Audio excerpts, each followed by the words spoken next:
That's sketch to me. Yeah. The cracks. Weird feelings. The spidey senses are tingling. North Cascades do not give it up easy.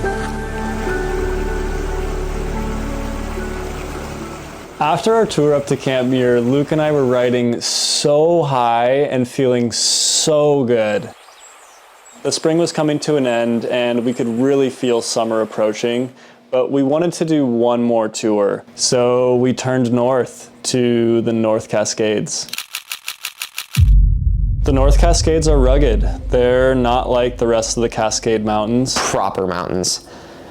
Cliffy, steep, rocky, remote, just massive, sharp peaks. Back in the Ice Age, most of the area was covered in ice, and these glaciers carved out these huge peaks and massive valleys. It's maybe the most raw and untouched mountainous area in the contiguous United States. The North Cascades just have this aura that's completely unique from any other place in Washington.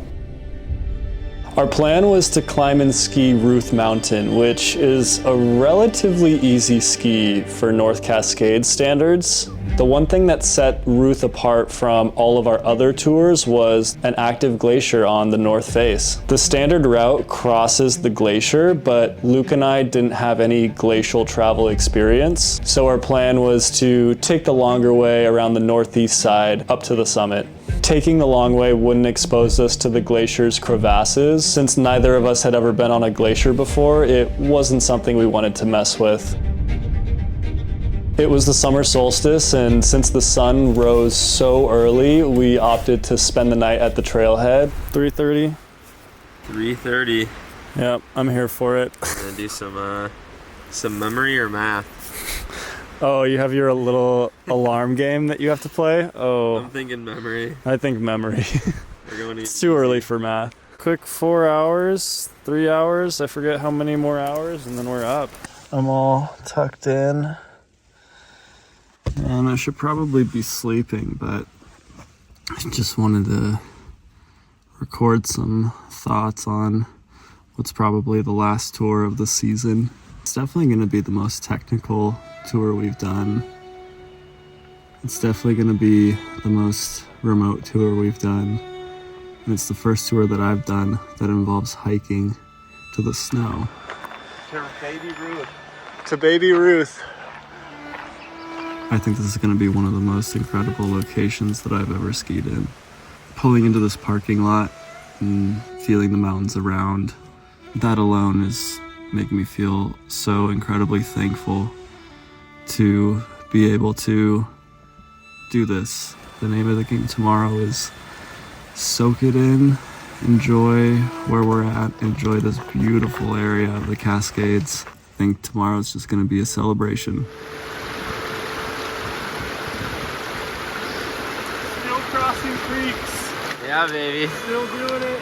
Beginning of the season, end of the season. A little different area though. It was literally Switzerland. It was the Alps. It was amazing. We're about an hour in and we are looking at Ruth Mountain. Such a beautiful peak way at the back of this valley, and in a couple hours we hope to be up there. This is as good as it gets for springtime. Let me correct that. Summertime ski conditions. Still can't believe it's June 21st. It's time to do this, and then time to do this. Cover up, buttercup. Time to hide. Yeah, baby. Transition to the ski boots. We are now walking on snow. North Cascades do not give it up easy, let me tell ya. One step after the other. That's all we can do right now. Man, if the videos only picked up the river and the birds, the wind, dude. The views really started to open up as we got above the trees, and the true scale of the North Cascades started to reveal itself. Oh, Holy shit, dude. Eventually we got to this ridge where we could see the final part of our route up to the top of Ruth. That's when we got like that first full look of the glacier and the other side and what we were gonna go on. The first thing I notice about our route is there's a giant crack right in the area where we're supposed to go. When you see cracks like these in the spring, there's a possibility that glide avalanches can occur. Glide avalanches are very hard to trigger, but if one was to happen, the entire snowpack would release and slide down the slope.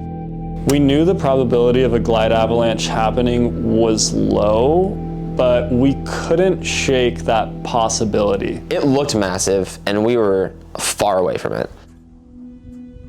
That crack just freaks me out.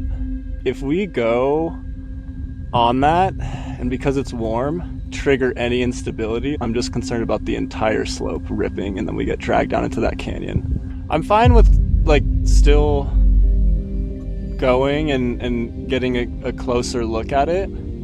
But from right now, looking at that, I'm just getting weird feelings. The spidey senses are tingling. Well, that's never good. Yeah.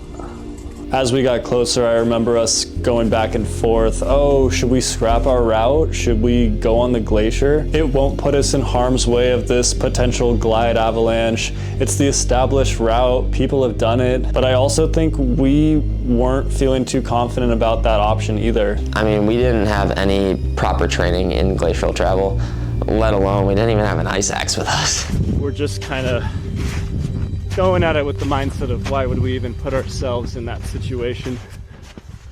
So we're gonna head to that small group of rocks and decide from there what we're gonna do.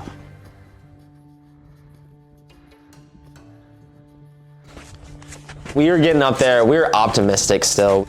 Once we got even closer, I think the reality set in that we were just looking at two bad options. Turn left and you have the potential to trigger a massive avalanche, or turn right and go on a glacier and risk falling into a crevasse. I wasn't surprised because we were in the North Cascades and these were very serious mountains, but it was something I had never felt before. Yeah. We're still feeling optimistic when we get up to our decision point, but the first thing we talked about was, would we even feel safe skiing down from the top?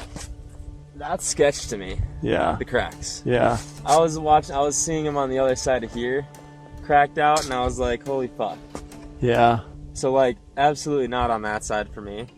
Me seeing all of these tracks and 0 tracks on this side tells me something. I'm absolutely comfortable following these tracks down, not going into here. Yeah. Just But, like, following the footprints. Following it, basically following the tracks down and then cutting into the footprints. Yeah. And then leading that all the way down. I'm As okay. far as like traversing which side of it, I think that's we just go check it out. Why don't we take a peek up over there and see how we feel? Cool. We went to go check out the northeast face, but we began losing confidence pretty fast. I just remember in that moment trying to rationalize how maybe we should just go on the glacier, but it just didn't feel right. The snow is super wet right now. At this point, like the sun was pretty heavy on us. And it's warm. Like all the signs are pointing to no. All right, let's stop here. Like that. I think that's a great idea.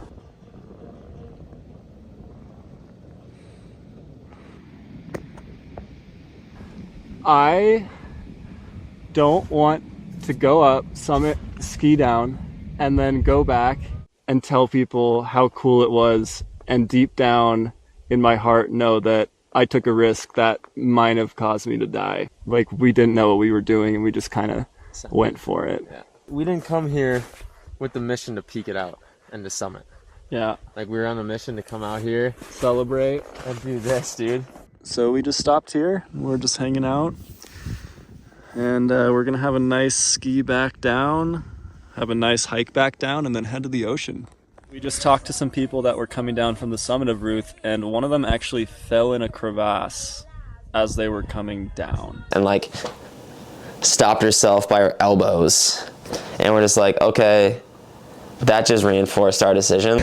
That makes me feel so good that we made that decision when we did.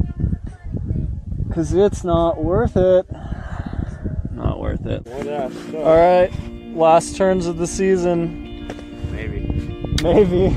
Probably. Really sink in to all the turns. Feel every last one. Every last one, dude.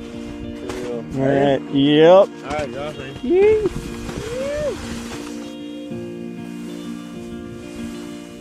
I think our tour up Ruth was the perfect way to end the season. It really summed up everything about the past winter that our group set out to do. It was never about making it to the top of the peak or skiing the best snow. It was always about connecting with our surroundings, getting home safe, and spending time with the amazing people we were out there with. And of course we'd like to do some skiing, but at the end of the day, it's just a bonus. The way Ruth left me was just the beauty of what touring is just being out there with good people that you trust and just having an absolute ball. Yeah, dude. Give me some of that shit. Dude. Oh my gosh. That was rad. Look at that thing. Was so rad. Look at that. Oh, yes. Yeah, dude. Get the turns, baby. My hope is that people can learn from our mentality that we had and have the confidence to go out there and experience the backcountry safely. I think we proved that you can have fun in almost anything as long as you got this right here, the mindset. Like I said, I feel like everything was just a learning point or just extremely fun. And I couldn't be happier to have found a community like you guys to get to ride with. So, Fuck yeah. thank you. What's been the most eye-opening thing for you this season? Or this last season? This last season? Yeah, what was the thing that just made you realize something that you Doesn't hadn't- have to be backcountry specific. but winter-wise? Winter-wise, skiing-wise. Winter-wise?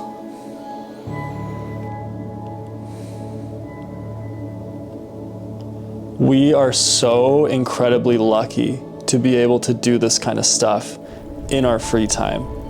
There are so many people all over this country and around the world, but in this country that just don't have the access to skiing and snowboarding. And we all know the feeling. It's so much fun. It brings us so much joy. It's our favorite thing to do. But there will be people that will never be able to experience what we're experiencing. And I think as skiers and snowboarders, it's worthwhile to take a step back and remember what we're doing in the first place. We are just sliding around frozen water on wood and metal and petroleum-made sticks. And you know what? That alone is good enough for me.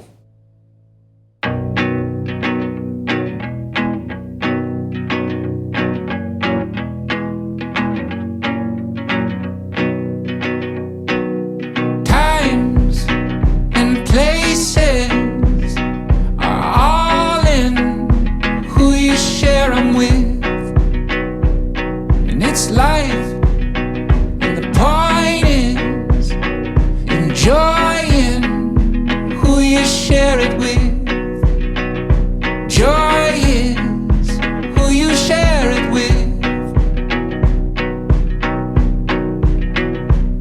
And the weeks and the weekends are keeping close who you spend. This is what Subaru was made for. Yes. And time, which you find is the time is who you spend it with. Joy Go. What if I did a cartwheel right now? That would be pretty sick. share it with.